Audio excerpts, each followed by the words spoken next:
Good morning mga langga. So, nanapod tayo state sale nga umaabot.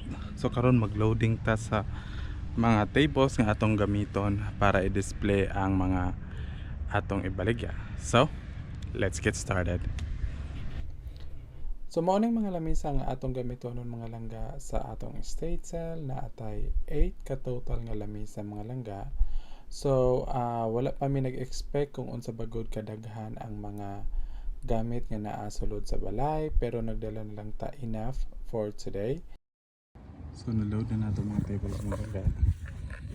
So, paingon na ta para pick upon. Paingon ta ila ate para pick upon siya. Then, mo straight na tayo dito sa balay sa atong estate sila. Ano si ate? Ready na po meron? Ready na mi. Mauning balay nga among estate sila. Karong umaabot nga November 2nd at saka November 3rd. Yeah. Oy, butang din na sa imong calendar te. Oo. So, let's go inside. Naagad ba siya dito kuha? Aw, hindi na lang. Di picture noon yung hindi panguha. Ano yung balay? Hi. Come on in. Let's open all the blinds. Okay. Dahong balay no?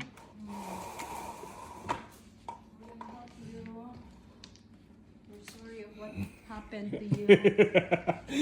Ganun ang istorya ng mga kape. Nakakita, oy. Anong hiday ka? Oo, nakita. Istorya hada otro?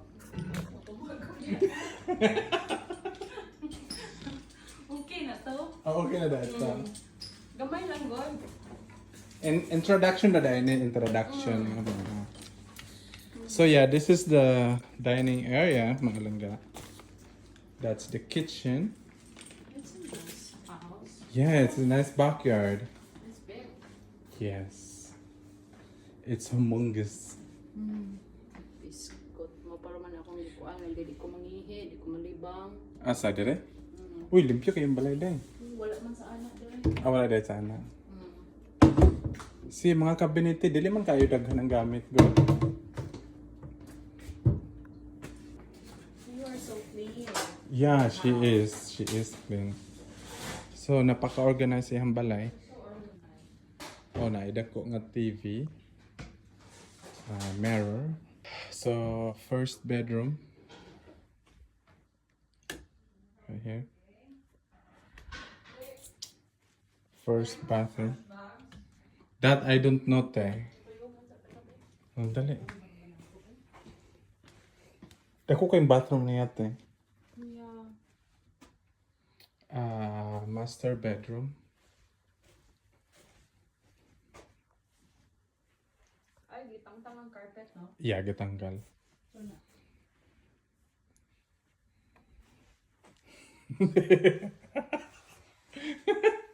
Tanaw mo ka ng ilang bathroom te, face to face o duha ka buo.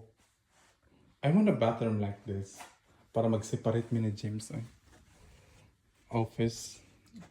3 rooms. 3 rooms. So, yeah, mauni. Mauning closet. Tanaw ko dihang mga clothes ti ali dire. Napaka-organized ihang mga clothes. Color coding siya te.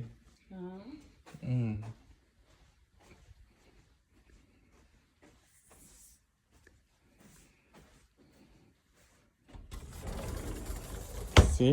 Tanaw yung mga clothing. Aww. Napaka-organized niya te, oy. Yeah. Sinaagid siya specific nga color para sa mga sinina. Kuan dito siya. Oo.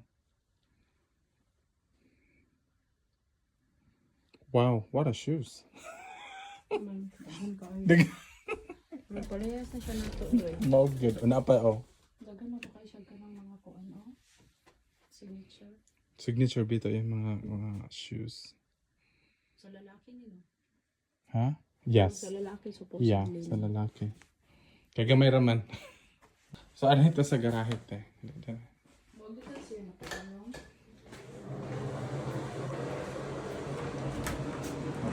Ay, gilak ko din yung garahe. Ano yun sa iyong kuan, no?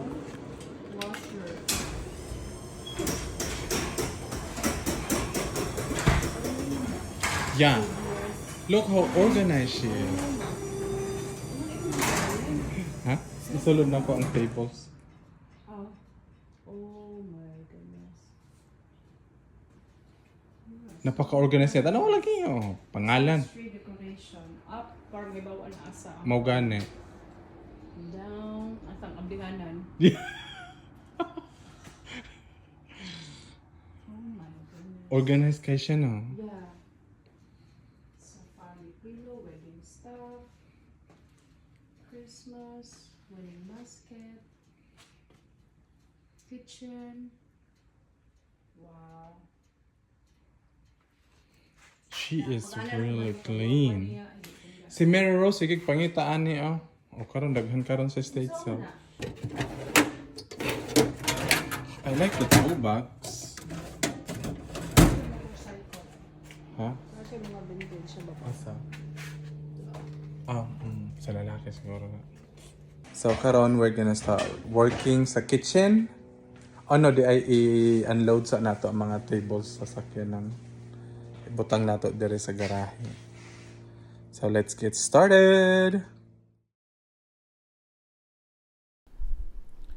Una namang gibuhat mga langga, gipagawa sa namo tanan ang mga gamit from the cabinets unya gibutang sa namo dire sa counter. Pero kay tungod sa kadaghan sa gamit, amo na pod gidala ang lamisa unya gibutang namo sa tunga para gyud namo mapagawas ang uban pang gamit nga naa sa ilalom sa mga cabinets. Ang sunod namong i-organize mga langga ay kaning living room unya mag-add pod mig another 3 tables mga langga para mapagawas na gyud nato ang uban pang mga gamit nga naa sa kitchen. Kaya wag niyong kalimutang mag-subscribe sa aming YouTube channel Pinoy Picker. God bless and thank you guys so much for watching.